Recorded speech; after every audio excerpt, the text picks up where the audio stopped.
The Chicago deep dish pizza almost took my life. I went from feeling okay and pretty full to like in imminent danger. I hate the term warrior in our society. It's like most people are like, I'm a warrior, bro, and they work out with kettlebells and maces in a park with their shoes off. This is a great question. I'm very excited to answer this. What makes you cringe about your podcast? Welcome to the show. Thank you for taking part in this immersive listening experience. A meaningful existence is a moving target that, no matter how close, will always be out of reach. We hope this message finds you with an outstretched hand. As we attempt to uncover complex truths, remember, life's toughest questions can be answered if we all just focus on one thing: being good people. Hello, everybody. Welcome to Good People episode 34. Today, I was joined by me. This week's episode is another Q&A episode where I will be answering questions that I received on my Instagram. Make sure you follow me on Instagram at Coach Joel Sherman. Next time I do a Q&A episode, your questions can be included. This episode is brought to you by Die Tired Co. If you're watching on YouTube, the hat that I am wearing is from Die Tired. It's one of their service caps. Jonathan at Die Tired was kind enough to give us a discount code. So if you head to dietiredco.com and you like what you see, the best way to support us at the show is to use code GP15 at checkout. You'll get 15% off your order at dietiredco.com. Before we begin, if you are watching on YouTube, please like, comment, and subscribe, and turn on notifications so you don't miss our weekly uploads. Enjoy the show. Before I answer the first question today, I would just like to say that I had beef liver for the first time about 2 hours ago before recording this. It wasn't raw or anything. I just cooked it with onions, had a little ketchup on the side, and it was pretty good. There's no relevance to the conversation or the answers to the questions that I'm about to do. I just wanted to share that with you on the show. I have had beef liver. It's been sitting in my fridge or my freezer for months. So I finally ate it. It was kind of good, but it tasted like blood. Have you had beef liver? Does it taste like blood for you? Gaiman says it tastes like minerals. The first question is best coffee you've had this year. Man, I'll say this about coffee. I am a coffee lover and a coffee drinker. But if it's hot and black, I'll drink it. I mean, I like 99% of the coffee I drink is hot, and 99% of the coffee that I drink is black. I do love. I'll just say this: I'll drink Maxwell House from the electric drip. I'll drink 7-Eleven coffee, but I also like Americanos. It's probably my go-to like espresso drink. And so I don't really have a favorite. I do like lattes a lot, just like a regular latte with almond milk. I did just get Bloodhound Provisions blind blend. James Lancaster, who I interviewed for GP31, it's his coffee company. I've really enjoyed that coffee. I will say when I have coffee, a lot of coffees have like fruit mixed into it or fruit flavor mixed into it. And every time I have one of those, I can never taste the fruit. And so I don't know if my palate is getting better or this one's just stronger, but this blind blend, I can really taste. It's got this like berry mixture flavor, and I really enjoy that. It was kind of weird when I first tried it, but I really enjoy that. So blind blend from Bloodhound Provisions. Probably. I mean, I could have said anything there. But that's just the one that's most recent in my memory. Chicago deep dish versus Neapolitan style pizza. I'll say Neapolitan. I went to Chicago for the first time 2 years ago, and I was so excited to try deep dish pizza. I had deep dish before, but I wanted it from the authentic source, the mainland. And I will say the Chicago deep dish pizza almost took my life. I ate it and it came to the table, and it's like this thick bread lasagna looking thing. And I have one slice, and I have two slices, and then I have a third slice of deep dish pizza. Just horrible behavior.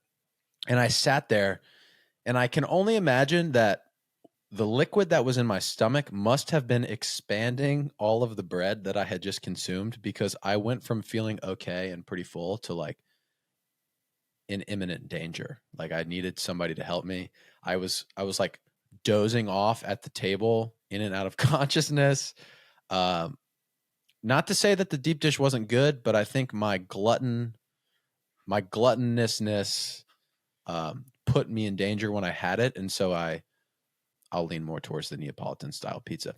I will also say too, bread making. I'm not going to come on here and say I'm a bread making hobbyist. However, I do enjoy bread making, and all the bread that I make from the recipe book that I got can be used as pizza crust, pizza dough. And I've used it just once, and it was the more like Neapolitan style artisan loaf, really like pulley, chewy bread, and it is so good. Like with fresh mozzarella, it's so good. Cayman's drooling, but yeah, Neapolitan pizza because it's good, and not deep dish because it almost killed me. Word on the street is you're writing a book. What's it about? Yeah, so this was asked by one of my close friends, and I've shared with him that I have had uh, desires to write a book, and I've actually started writing a book. And I'll say I've started writing like 4 books in the last 3 months, and they're all like 10 to 15 pages in, and I just haven't committed myself to writing or doing any of them, from all different types of genres. I studied writing when I was in college, so I love writing. It's like a therapeutic thing for me. I have the habit of writing almost daily now, and so I don't know what the answer to this is. Right now, I have like career fitness Joel, and then there's podcast Joel, and writing Joel is like lowest priority, and so it's just a thing that I do. But I haven't really committed myself to a specific project yet. Uh, I will write a book. I don't know if I'll get published, but at some point, the amount of writing that I do will be a large enough sum of information that it would uh, make a book. But I don't know. That's something that I've always wanted to do and will do, but we'll see how things shake out. I got a lot of life left, I hope. If you had to pick one quote to live by, what would it be? Man, this is a really tough question. Also, with the Q&As, I do a lot of this stuff off the cuff because I think it's wrong to like plan the answers. So, one quote to live by. That's a super tricky one for me because I consume a lot of information, both on like podcasts, and I read a lot every day, and I'm into philosophy. And so I feel like I'm just constantly being thrown inspirational or life self-improvement quotes. So the one that I've heard most recently that has had a pretty profound impact on how I operate day to day is, I think this is an Alex Hormozy quote. It's going around the internet. It's, the magic that you're looking for is in the work that you're not doing. And to me, I've just gone through this season of my life where I was doing a lot and working on a lot, and then I went to not doing very much at all for a short time, and then I'm back to doing a whole bunch of stuff, and I've realized that the missing link in that time of less was not necessarily work, but fulfilling work. And so during that time of less work, I was sort of going through this like anxious, stressful time that I didn't really know what the problem was. I've shared this with people before. So anybody listening that I've talked to about this in real life, you're probably like, oh yeah, that's, that's what I was going through. I just was missing something, and that was work.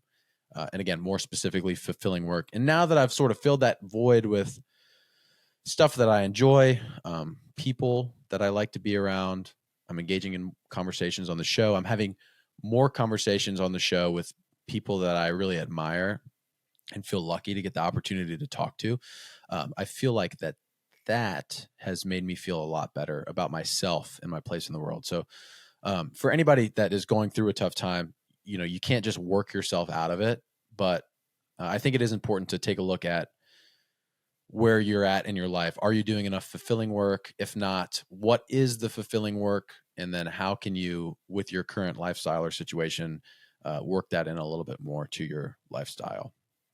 But I don't know if I would necessarily live by that quote. That's just the one that came to my mind. What is the best warm up for a run? I kind of like when people ask me fitness related questions because all the other stuff I don't know if I have a good answer for, but this stuff I definitely do have a good answer for. When you're constructing a warm up, I'll talk about running first, and then I'll talk about generalities with fitness in general. For a warm up, just think the shorter distance you go, the longer you have to warm up, and the longer distance you go, the shorter you have to warm up. So a super extreme, easy example of this is if you are setting out to do a 400-meter sprint, like a time trial, you would want to have a pretty extensive, like 10 to 15 minute half-mile run, some light dynamic stretching, some skips, drills, maybe some activation stuff. And then you would do your time trial. You would even maybe do like 1 or 2 400-meter sprints at a lower intensity and then like test on the third or something along those lines. But if you were to run like 100 miles, you wouldn't really warm up for that. You would, I mean, I know people that warm up for 100 milers. I think it's kind of silly, but you just start running and then you eventually get warm. So the answer to that question depends on what you are doing for a day. That's true for warming up. For workouts in general, you should know what your workout is before you construct a warm up. That plus all of your specific limitations as an individual gives you the warm up that you need to do. So, for example, say you've been exercising for like 20 years and you've got like this hip thing that has never really gone away, then it's a good idea to target that or do some like prehab exercises for that hip before you do your warm up. I always say it doesn't really matter what you do when you warm up because you just have to get your body warm. And so make that specific to the things that you need to work on. Most people, shoulder stability is an issue. Most people, glute activation or strength is an issue. So I usually start there and then you can kind of branch out from there. For example, for me, my left shoulder is more unstable than my right. And so I do a lot of like shoulder stability work. I don't really have any shoulder mobility issues.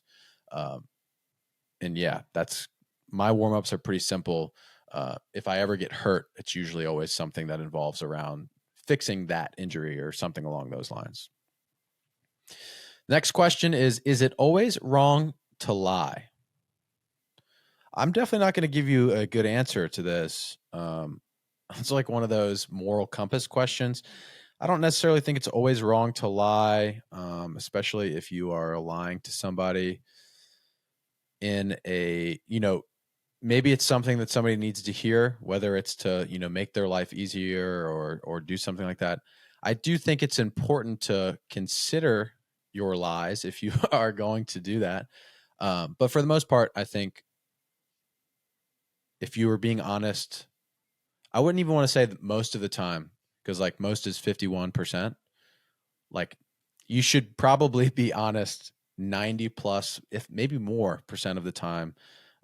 You should lie as sparsely as you can manage. But I would say selective lies are probably okay.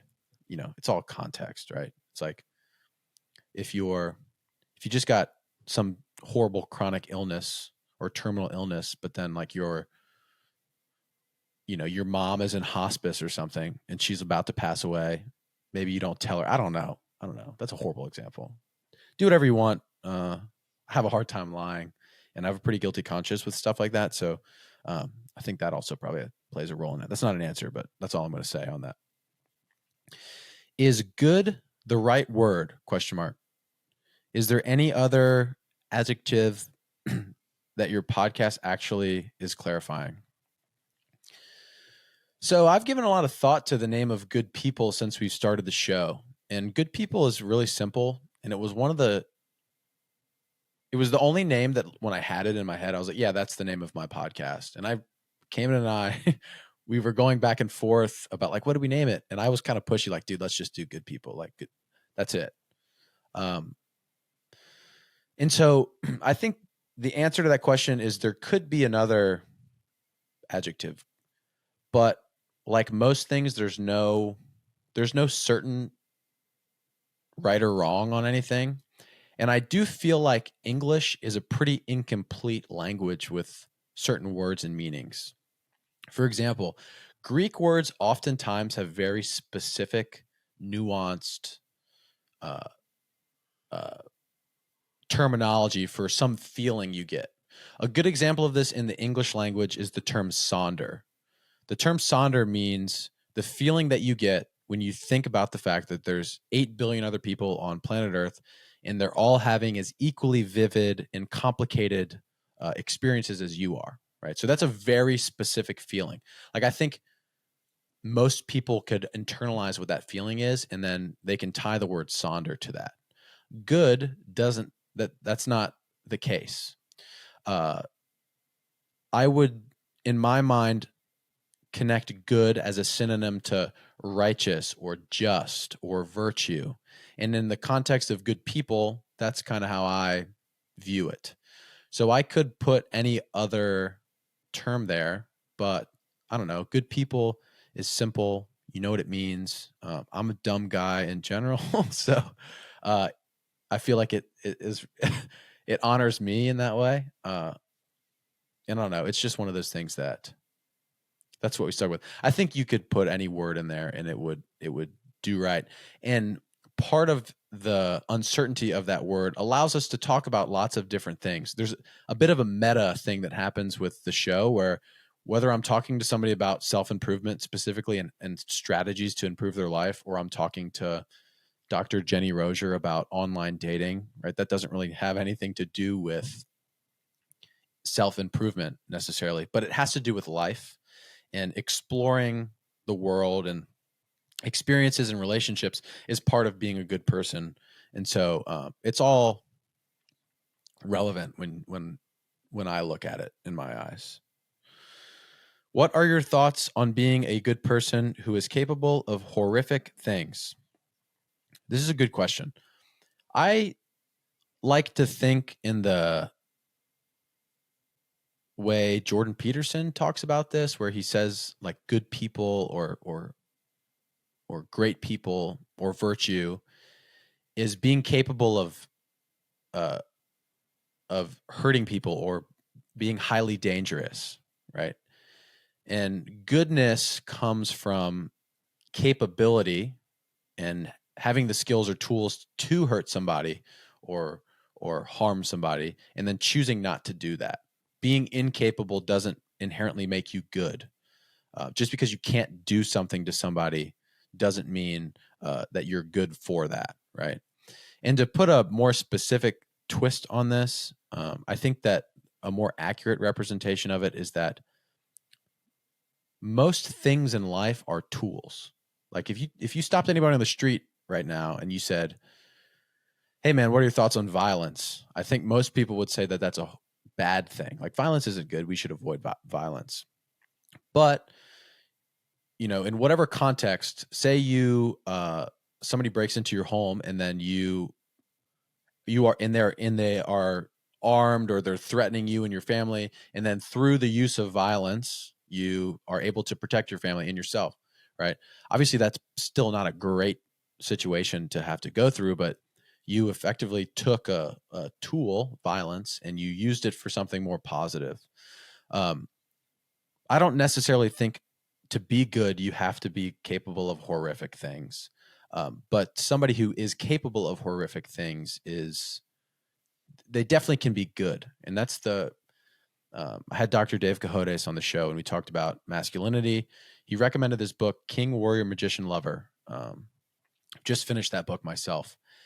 And that's the warrior archetype of masculinity. I think is where my brain goes to like the man or person who's capable of of these harmful things or trains their body and their mind to respond to negative situations.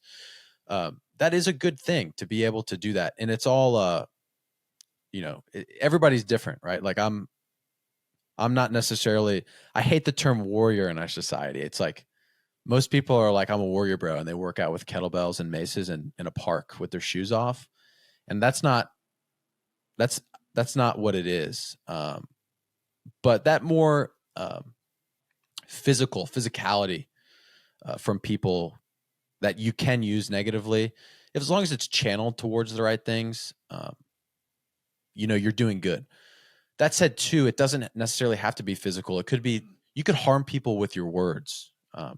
You could create art that inspires horrible things, right? And so whether you are expressing yourself creatively or you're using your words or you are physical, these things are all tools, and to be good is to use them for good, or at least for a non-harmful purpose. Is being a good person enough? Are there acceptable times to not be a good person? Man, that's a good question. It's two questions.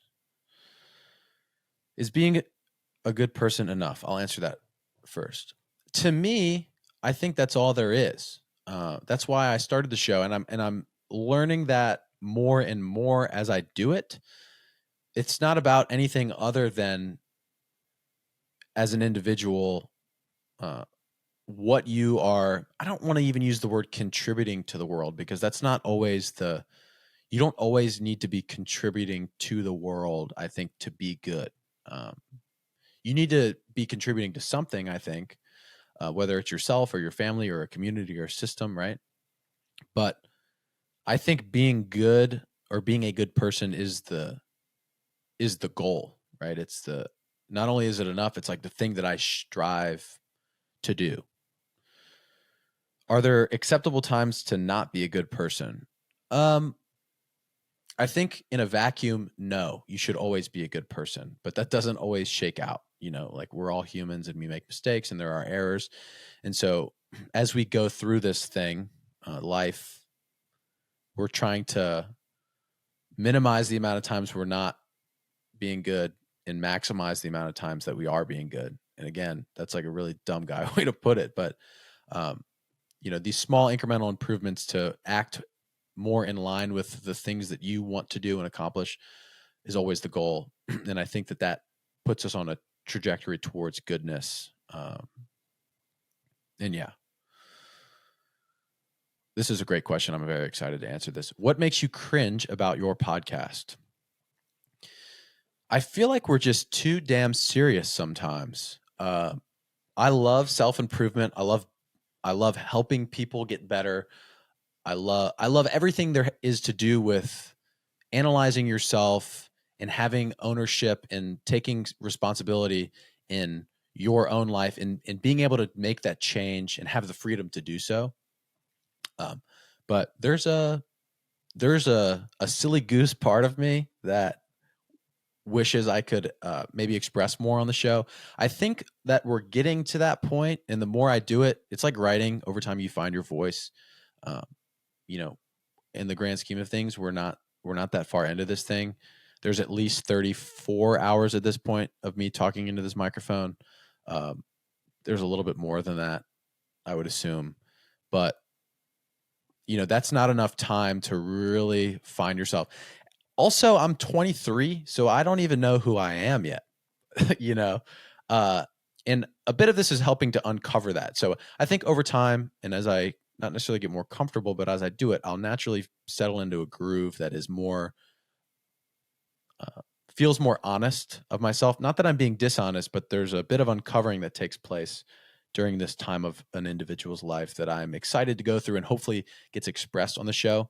But I don't know if that necessarily makes me cringe, but from my first reaction, that is a thought that I was immediately brought to. I wish I could do a better job of expressing myself as an individual on the show. And I'll get there. You just gotta keep it on. After asking all of these questions, what is the answer you still haven't found? Oh, that's a good question. This is a super cliche answer, and I don't remember the author. It's a poet, I think. I read a quote one time. Maybe this is the quote that I live by. It's something along the lines of, it's not about the answers, it's about the questions themselves. And that's another way to say the BS. It's not about the journey, man. It's not about the destination, man. It's about the journey.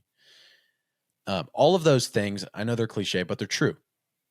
And there are too many questions, and there's too many topics, and there's too many answers to uncover and ask and learn about all of them in all of existence to encompass on one show. Even if we did this thing for our entire lives, we would never get to a truth or an answer or a this is for sure. And so I think that that's my answer to that question. There's always going to be answers that I haven't found. And that's kind of the point in the exploration of the questions and changing the questions is what makes this thing super cool and fulfilling to do and engage in.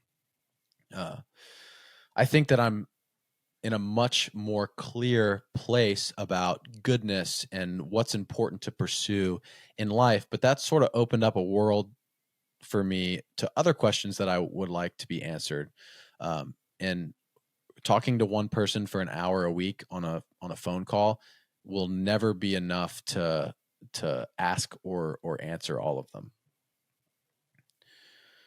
Last couple questions here.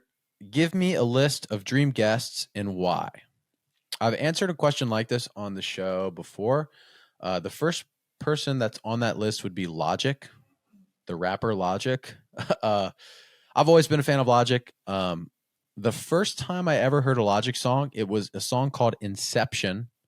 I think it was on Young Sinatra 3.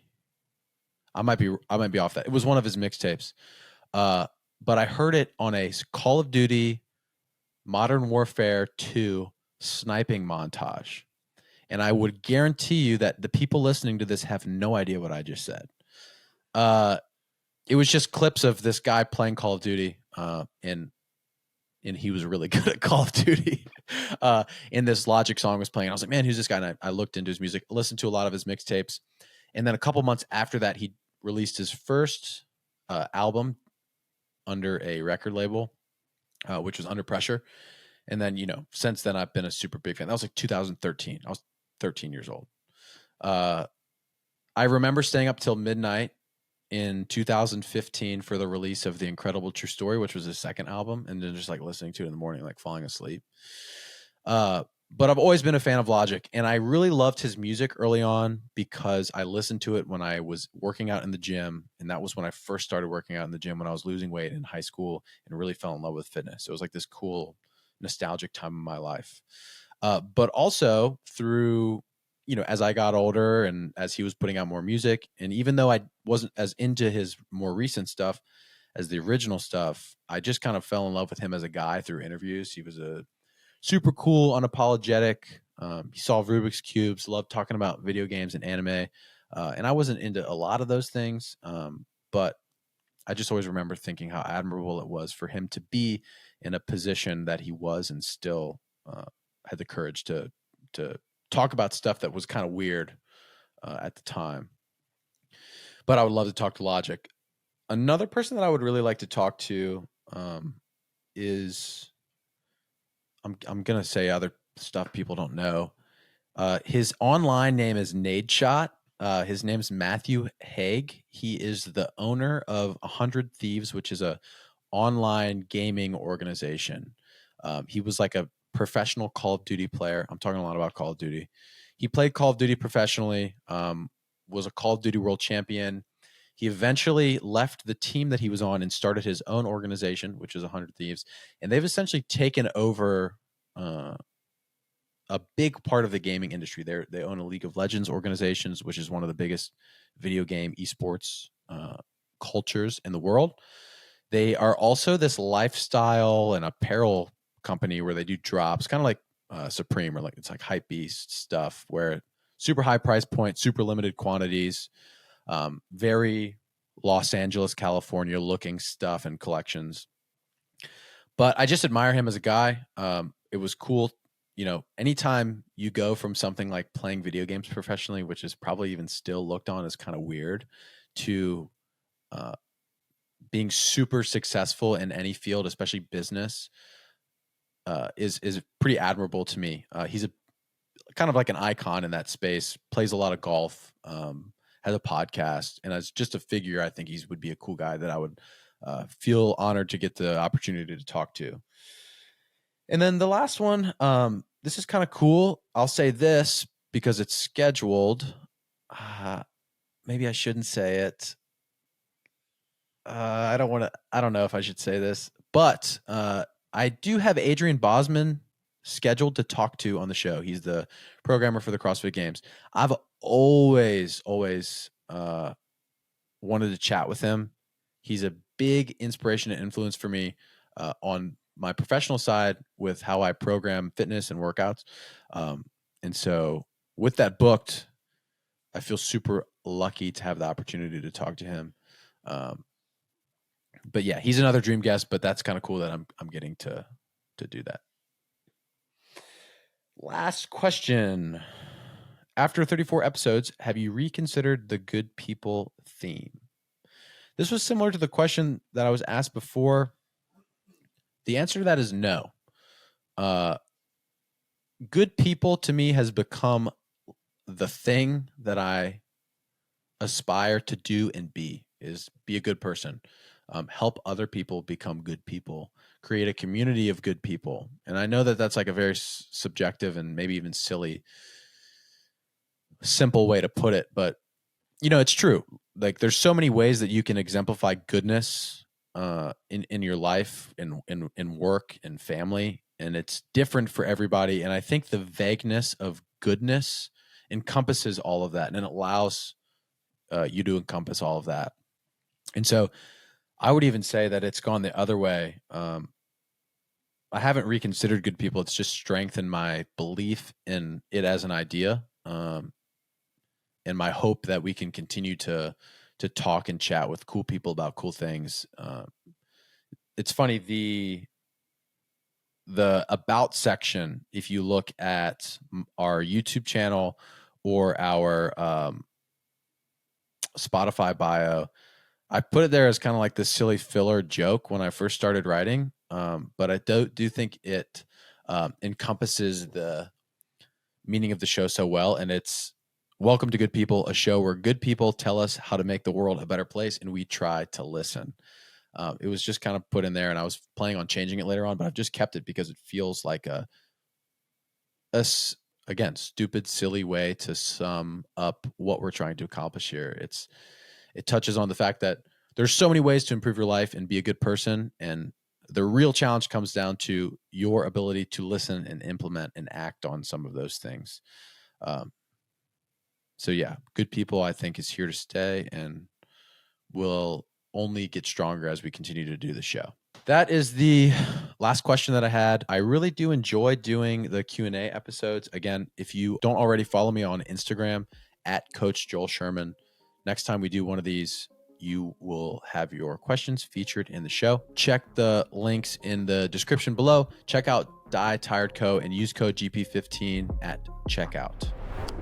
Thank you guys so much for listening to this week's episode of Good People. If you guys are watching on YouTube, please like, comment, and subscribe and turn on notifications so you don't miss our weekly uploads. If, while you were listening, you enjoyed looking at my handsome face in this cool hat from Die Tired, please send this episode to someone you love, perhaps your grandma. We'll see you next time.